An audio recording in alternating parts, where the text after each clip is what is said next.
Sue, thank you for being on. I really, really appreciate it, and I'm really looking forward to reading your book, Cries of the Savannah. Can you give me a little bit of background about yourself and maybe what spurred you to write this book?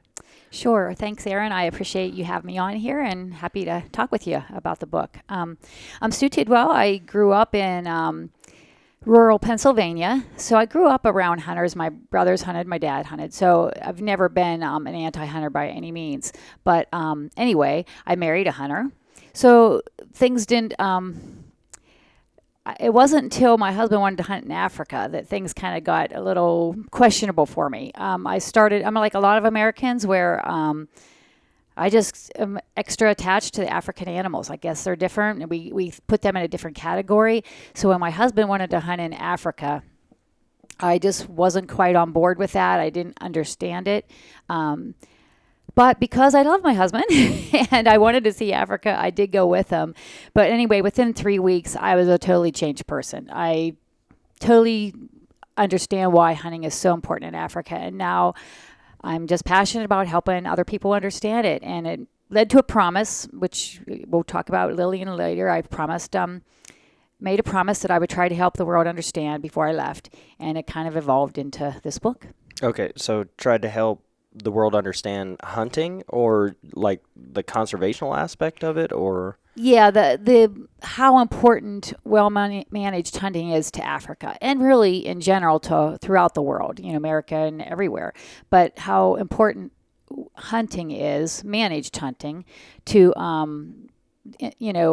local peoples and to the animals themselves. That's what people don't understand. Hunting is very important for wildlife, to preserve habitat and to make sure we always have wildlife. So yeah, conservation is very important for conservation if it's done right. So. Yeah, well, honestly, kind of preaching to the choir with me because I understand it, but there's so many people that have they see all of these animals like the lions or Cecil, Mm-hmm. and they're like, why would you kill such a beautiful thing? And they think that it has to stay alive. And here in the U.S., you live just over the border, we're dealing with that with grizzlies and stuff like that. And everybody wants to protect these grizzlies and the wolves and all that kind of stuff. And they don't realize that they have to be managed too, especially with the footprint that we have on the landscape now. And so what were the experiences that you found, like, in learning everything about this with this book? Well, first of all, we were in very remote Tanzania. So we were 4 hours from the nearest village. We had taken a bush plane from Arusha, a 2-hour bush plane to there. So Arusha was a 16-hour bumping drive to there. So we were very remote, and we were with 21 Tanzanians taking care of us. Yeah, we were pretty, I didn't think I was spoiled, but after being there, I realized I'm pretty spoiled. But anyway, Tanzania puts a game scout with every hunting party to make sure everything is done legally and everything's documented. And we just lucked out to get this 23-year-old female, which is pretty kind of uncommon in Africa. And she spoke pretty good English. So her and I really hit it off, and she just taught me so much. And it added an extra, not that I didn't believe the staff and the outfitters, but they do have skin in the game. So when you're hearing from a game scout who had no affiliation with the outfitters, and they, she didn't even know them till she was assigned to them. So she met them the same day we did. And so when you're hearing it from her, that's her job, is to protect wildlife, it just means so much more. But anyway, I'll just give you for instance, we were going along and we saw some elephant bones, and of course, there was no tusks there, so we were wondering if they were poachers, and we were discussing poaching. And Lillian, it just opened up this whole conversation about how important hunting is to stop poaching. And I had never really considered that, but it makes total sense when you think about it. Poachers don't want to be where hunters are. Hunters have guns, they have guides, they have PHs, they have Tanzanian game scouts. Poachers don't want to risk that. So they place the hunting concessions around the national parks is like a buffer zone that also allows the animals to expand into those areas as they outgrow the parks, but it also is a buffer zone for poachers to get there. So that's one thing I had never considered. The other thing Lillian said is, the animals we love and adore from afar, the people don't necessarily want to live with. Like you were talking about the grizzlies. An elephant eats 500 pounds a day, a full-grown elephant. They can wipe out a whole villager's crops in one night, and they can't go to a grocery store. So that's a life or death situation for them. And then so what happens is they try to drive off the elephants with, making noise and banging and whatever. And that sometimes, like elephants are gentle giants, but they can also be extremely aggressive. Extremely aggressive and dangerous. And so a lot of people end up dying just trying to protect what they have. So anyway, I learned so many things about poaching. I learned there was bushmeat poaching and honey poaching and wood poaching. They cook by fires over there. So they don't have a little furnace to turn on or a gas stove to cook. They cook everything in these bush areas with fire. So they have to, it's a constant chore to go gather wood. Well, they can legally get it, but you have to get permits. You have to go through all this process. Well, you're in these villages and you're in these remote areas, and a lot of them don't have education. I mean, they just don't go through that process or have the money to do it. So they poach the wood basically. So that's another hunting concessions do. They manage that, and so people can't come in there. And then honey poaching, that sounds so harmless, but if they were just going to taking it out sustainably, maybe it would be. But when they don't, that's another thing. They're supposed to get permits. They're allowed to if they get permits, but what they end up doing is they cut down trees to get to the honey, and they have to get there quick so they're not caught. So it just ruins, like baobab trees. They were my favorite tree over there. They can be 3,000 years old, 4,000 years old, and they'll cut one of those down to get to the honey. Wow. It's crazy. I had no idea till Lillian just shared all this information with me, because I'd always think, when you think of Americans, when they think of poaching, they kind of think of rhino poaching and elephant poaching. We don't think of all the bushmeat poaching that's getting poached just for consumption, and like the honey poaching, and I just never knew all that. Well, it's interesting you're talking about the honey poaching. So I removed bees from people's houses and stuff like that when I was on the East Coast. It was just kind of a fun thing that I did, And I've had to get bees out of trees several times. So there's another way to do it, but I don't see how they could do it without getting lit up like a Christmas tree. I mean, you can do it where, you can run smoke. You drill a hole, at the bottom of their nest, and you run smoke through there, and all the bees will actually filter out to get away from the smoke. Okay. And then they'll pile up on the outside, and then you can reach in. And once you get the queen, you can actually take the queen and put her in your box or whatever, and all the other bees will actually follow her. That's so amazing. Bees are amazing, aren't they? Yeah, I loved it. But so that one actually kind of hits home with me. I didn't realize that they considered it a form of poaching. Yeah, if it's not regulated, Yeah. I mean, like a sustainable harvest of honey is legal as long as you do it right. But of course, like I said, you have to do the permits and stuff like that. So, and I'm not an expert on it by any means. I just know what Lillian taught me, and then what I've read, researched since that. But yeah, that was amazing. I had never thought of that either. So I've never been to Tanzania. Mm-hmm. So what is the landscape like there? Is there like large cities that, like overarching governmental agencies within those cities where most of the people in the city might know, hey, you need permits for this, permits for that? Or how is it that these people were supposed to know that they have to get a permit? You know what? That is a good question, and I don't know if I have the answer for it. I can tell you about the landscape and everything, but like when we flew into Arusha, it was a huge city and just people everywhere. But as soon as we got on that bush plane to head out, because the government owns all the land in Tanzania, except I think maybe in the cities you can, do lease or whatever, but all the other land is owned by Tanzania. So anyway, when we got in the bush plane, we flew 2 hours. Once we left that city, we saw very little below us. And where we were at, and Tanzania is a fairly big country, so I'm sure there's other zones where we weren't at. But where we were at was pretty much Savannah and bush, So some sparse trees and some wooded areas, but mainly a lot of open savanna with the trees, mixed trees. So how they know, I'm assuming, I don't know that the people in the cities are as much of a problem as the ones who are. That's a good question for Lillian, actually, because I don't think they would have a lot of transportation to get to the country. I think it's people who are already living in these communities that are, out in the bush themselves and living in the smaller villages. And how they get their permits and who they see to, I don't know, because we never saw that part of it. Yeah, I mean that's actually a pretty curious question. I think it's one thing to complain, like if you're the government or something, about somebody poaching, but you don't know what you don't know. So if you don't know that you need a permit or even where to go to get one, I don't know that they would actually follow it anyway. But it seems like a disconnect. And Lillian was actually on a podcast here not too long ago. So, and I'm continuing to learn from her, and it was her first one because of the book is where it initiated from. And someone asked her why, if people they could hunt.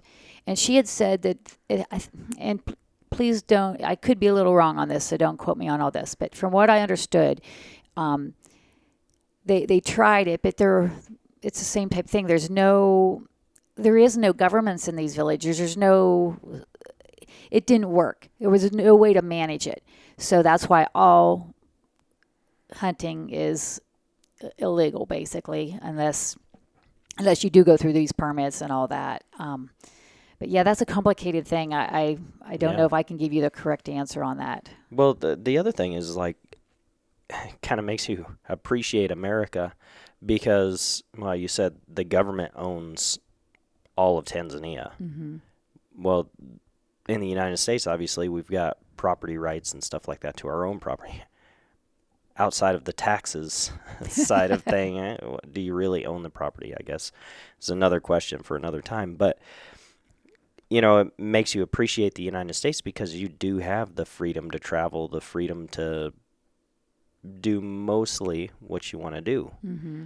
And it just seems like a completely different world going somewhere where... Yeah, they don't even own their houses. I mean, they own their houses, but they don't land under. So say you're in a village. The government owns that land. Now, if they kick you out for some reason or they need it for some reason, they'll reimburse you for the price of that home. But, we're talking... What's the price of a mud hut? Yes. I mean, that's, you know what I mean? So, so it's kind of different. But, yeah, we take a lot of things here in America for granted. After being in Africa, it's such a wake-up call because there's just... water. We take water for granted. After you go to Africa, you will never take water for granted again. You will not let that water run when you brush your teeth. You will not, you just think about things in a totally different way. Where we were at in Masimba camp, it was a hunting camp, so it wasn't an actual village. And it was along the Mozambique River, and it was the dry time of the year. So there was only puddles of water left. About 300 yards from us, there was like a 100-foot stretch where we had about 25 hippos living with. So that was awesome because we'd see the hippos once in a while. You could hear them all night long and hear them. And so I loved that was there. But like in front of our tents, there was just little puddles, like a patch, a 15-foot puddle, another puddle. But there was one puddle in particular, which is where we got all of our water from. So it was only like 3 foot wide. And they would scoop it out with a bucket, pour it into a bigger bucket, carry it to a fire, heat it up in a big drum, pour it back into buckets, then carry it up to a big tank above our tents, and so that we had hot showers. So, wow. Yeah. I mean, and of course, the first couple of days, you're just kind of in a daze from everything, and you're on overload. Sensory overload, I guess. But it took me a few days to realize where all our water was coming from. And I'm like, oh my gosh, that is so much work. So my showers got really short. You you know, Start to appreciate it. yeah, you start to realize, oh my gosh, they have done all that so that I could have a hot shower here in the middle of Africa. But so it's pretty amazing. Yeah, we experienced a little bit of that in Afghanistan when if we were at a base or something like that and the base got attacked, we cut off all water, so couldn't shower. One time we went, I think it was like 3 or 4 weeks without a shower. All you could do was just brush your teeth with the potable water supply that we had, and yeah, so the rest of it was all baby wipe baths and stuff like that. And after that, you're like, oh, it could get so much worse. Yeah, Rick went through a stage like that too when he was in Somalia, I think. But where you had I think just like a quart of water a day to work with or something like that. And so he always explains how they would use that water to, so sparingly. Yeah. So what is one of the biggest messages that you want to get out from this? The biggest message that people really that I wanted to get across is that more than anything, hunting is important to protect habitat. I mean, first of all, we do need a value on the wildlife in order for them to protect them, but habitat is the number one loss of wildlife throughout the world. So if you don't make those animals worth something, that habitat is going to turn into something else. Tanzania and Africa is growing like crazy. I mean, the population there is just exploding. So it's just more and more competition for the land.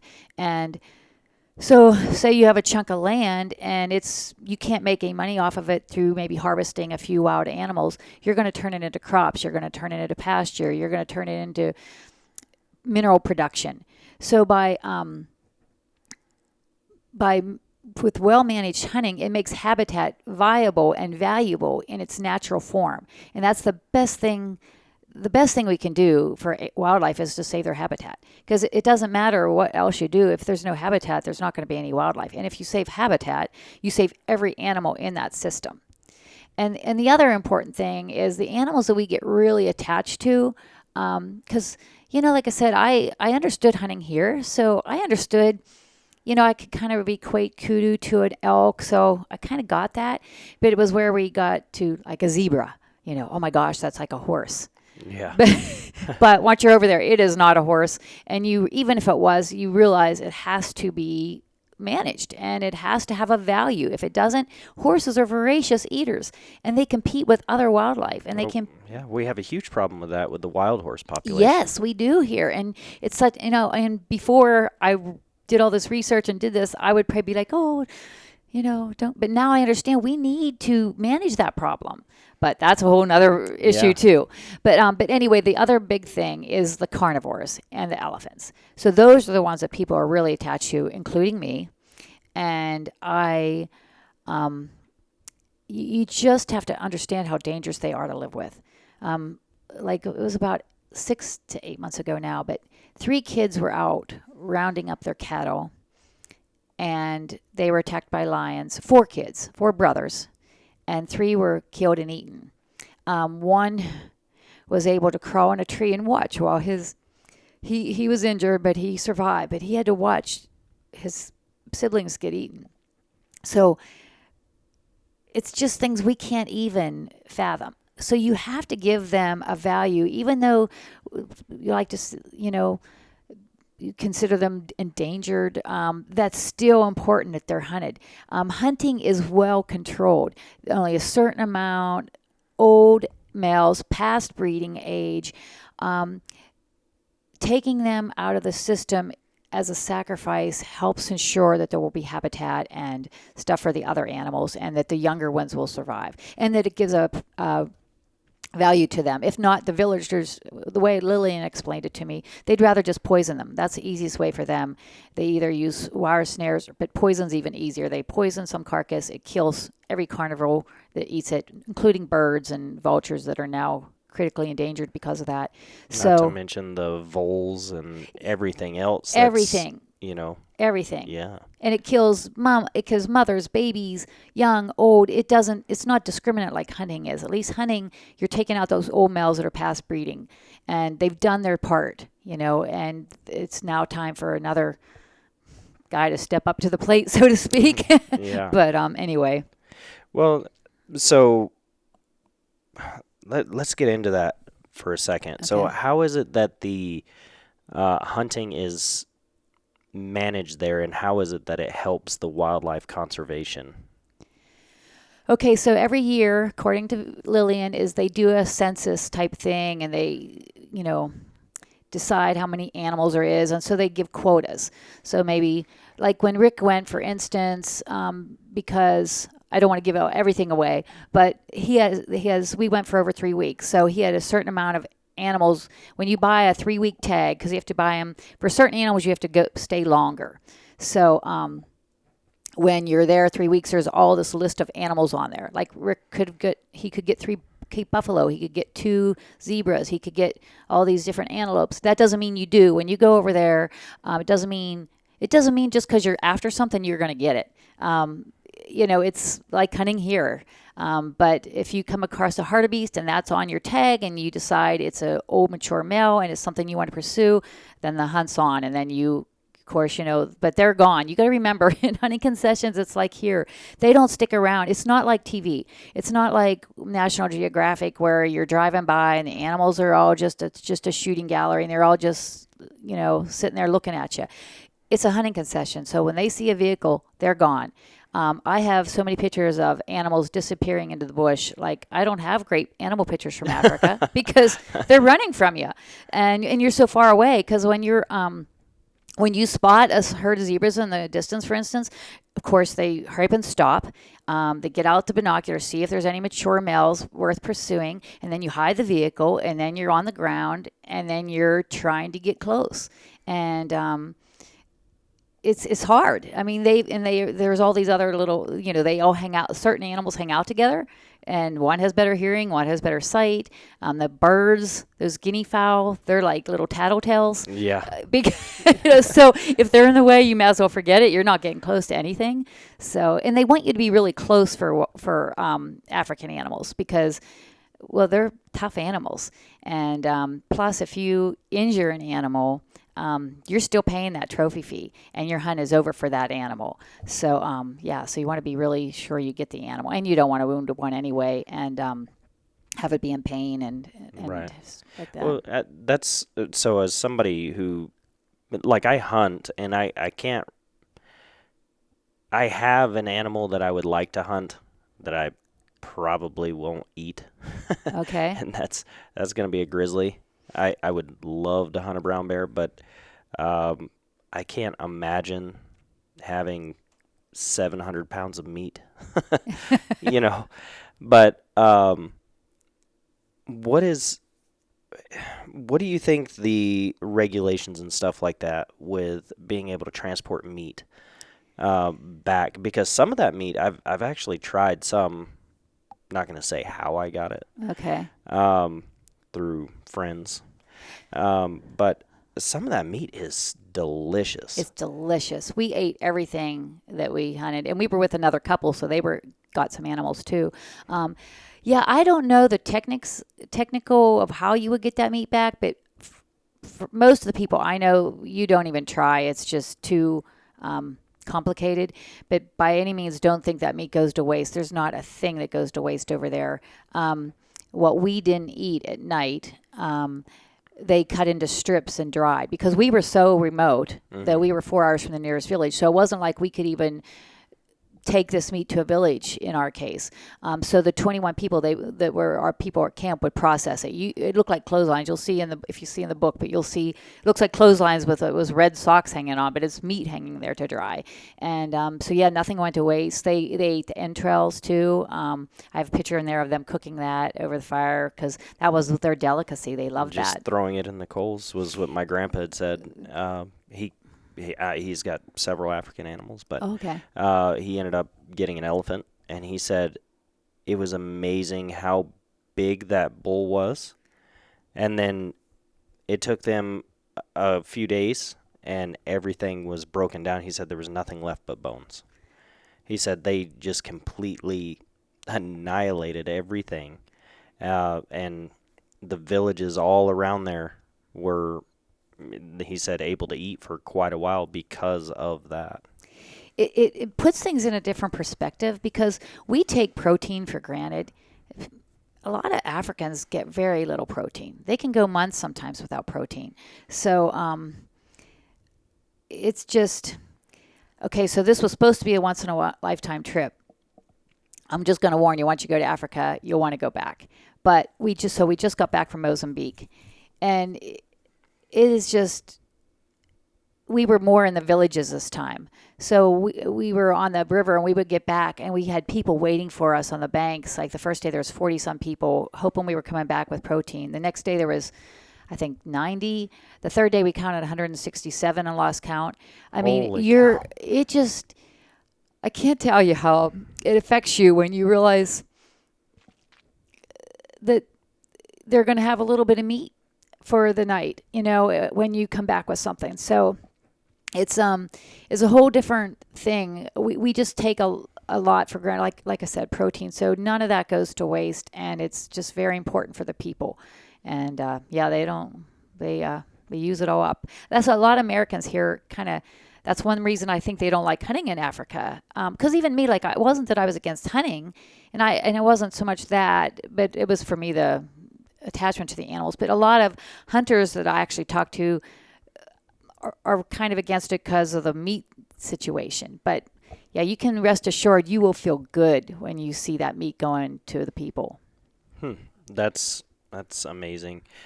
So is a lot of that because do they just not have a want to hunt for these animals themselves, or is it just so much more valuable?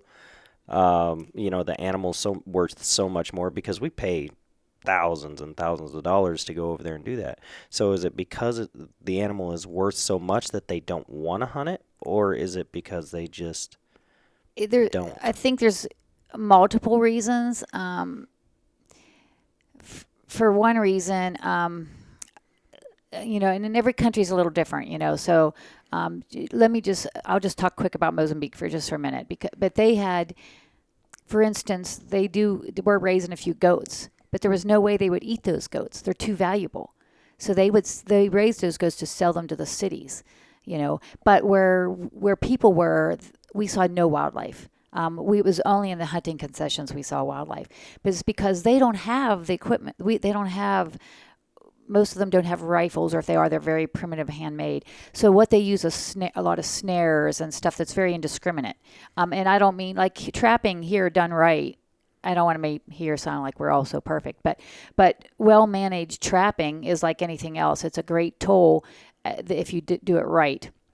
But there they use snares that are primitive and old-fashioned, and they get any animal that just happens into it. So it just kills indiscriminately. You can't, and there's so much need. There's so much that I don't think an animal would ever make it in the settled areas. So it's kind of like this. As soon as you leave a hunting concession, it's rice and corn and pasture and stuff, and then you have to get back into the other areas. So I don't know. Did that answer your question at all? So it seems like, I guess, so it seems like the problem is, they don't have the weapons maybe to do it, and And I think it's like Lillian said, trying to manage it. I mean, like where we were I can't speak for the villages of Tanzania because we were actually just in that camp. But in Mozambique, the nearest grocery store was like 8 hours away. And most of these people don't have vehicles. They were lucky if they had a bicycle. So how do you have management? Who do you go to get this permit? And how are you going to get there? I mean, everything around you can only get within walking distance probably. So and there's also hundreds of other people there. Well, and you're also limited by water. I mean, it's one thing to be able to, like out here, we can walk 15 miles a day through the mountains, but usually you're able to stop at a stream or something like that for water. If there's not a lot of water around, that really limits how far you can go. And the water there is dangerous. Yeah. So, I mean, maybe not a puddle, but the rivers are filled with crocs and hippos. So it's a whole different way of living there. I mean, I always said God kind of played a joke on a cruel joke, really, because it's so hot in Africa, and there's what water they do have, you can't even get in it because it's so dangerous. So they still have to bathe there, and a lot of them lose their lives that way. But Yeah. it's just a, you Yeah, I know, think I had done an interview with Tom and Olivia Opry, and they were saying life is just so cheap over there. They said that families would have 10, 15 children, and if half of them made it, I guess that's successful, which is really kind of sad. it is. It's just in our camp at Mozambique camp in Tanzania, there was such a difference. Like the people who had some education, and could speak a little English, they usually only had one wife and maybe a couple kids. Now the people who were from villages and who still only spoke Swahili and didn't have a formal education, like our tracker had 2 wives and 6 kids in Tanzania. A lot of them, and our host, I called him the secret sauce of Masimba Camp. He was just so special. I just loved him, and I hated snakes, so I was always worried about snakes and asking about black mambas. That was my like dread. So I was asking Joel if he had ever known anybody died of a black mamba bite, and he said, "Oh, he told me his oldest brother died of a black mamba bite when he was 10, when he was out herding goats. So now he's the oldest of his 35 brothers and sisters." So, Holy like cow. in one sentence, my dread came true because I finally, because I was starting to get comfortable. I had asked like I every know English. someone who died. Yes, yeah, because I had asked like 4 or 5 of the staff that could speak English. Do you know anybody that died of a black mamba bite? Do you know anybody that died of a black mamba bite? And I kept getting no's. So I was like, oh, okay, maybe this is a fear I don't really need to worry about. And then I get to Joel, and he says, well, my brother died one, and now I'm the oldest of 35 brothers and sisters. So I was like, wow. But anyway, Joel only, because he is educated now, so he only has one wife and a couple kids. But his brothers are still living the old lifestyle based on a cattle culture where multiple wives, a lot of kids, and your worth in Tanzania, at least, and a lot of these cattle cultures, is how many cattle and how many kids you have. So if you have a lot of cattle and you have a lot of kids, you have a high social standing. And but the weird thing is, I don't think they really even eat those cattle. That's more for sell money. It's the same thing. It's a just mind-boggling.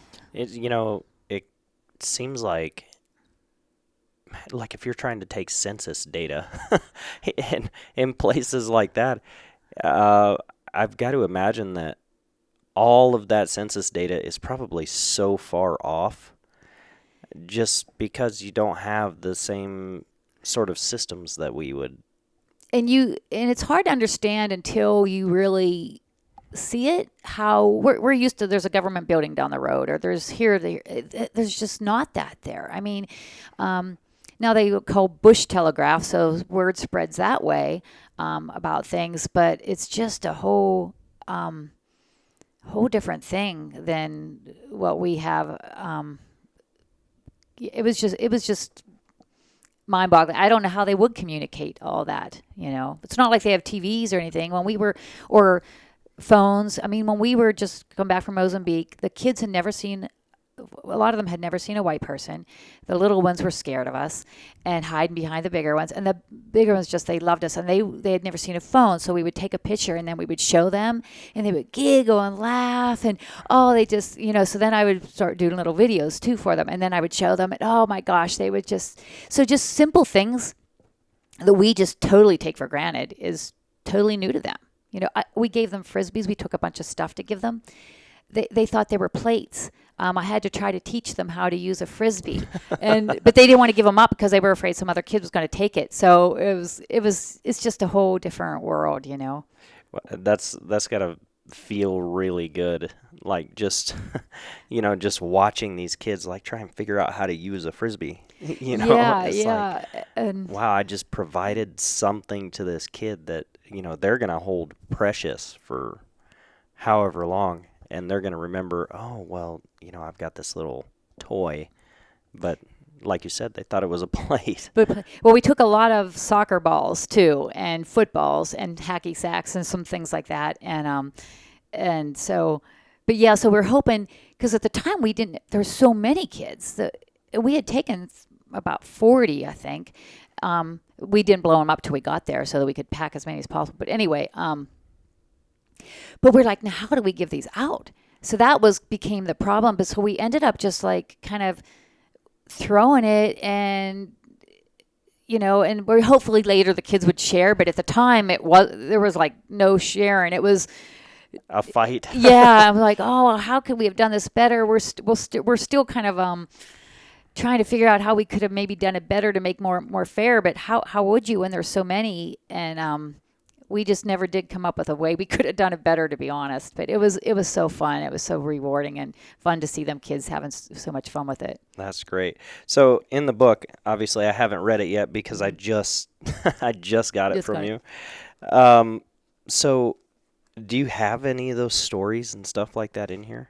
Yeah, not the ones from Mozambique, but there's a lot of stories in here. And that's what people, I weave in conservation as I learned myself, but most of all, this is a grand adventure. It's someone like me seeing Africa for the first time and hearing the lions roar at night and the hippos, and every night was different. We called it the African Symphony because every night it was a little different music.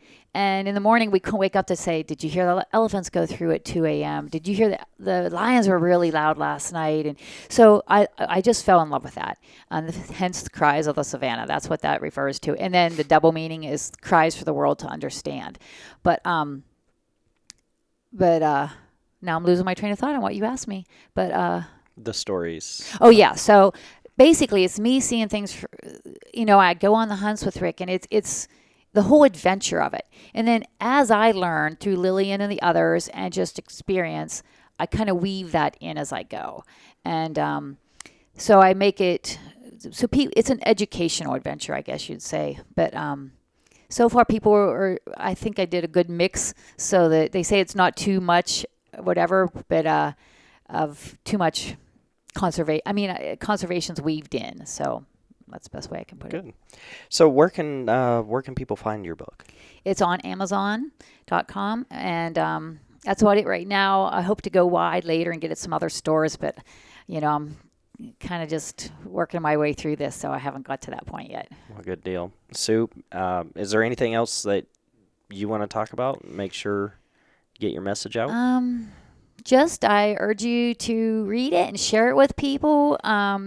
Talk about it. Tell have your book clubs and stuff. Because my ultimate goal is, because the truth is probably non-hunters are not going to pick it up on their own because it's about a hunt.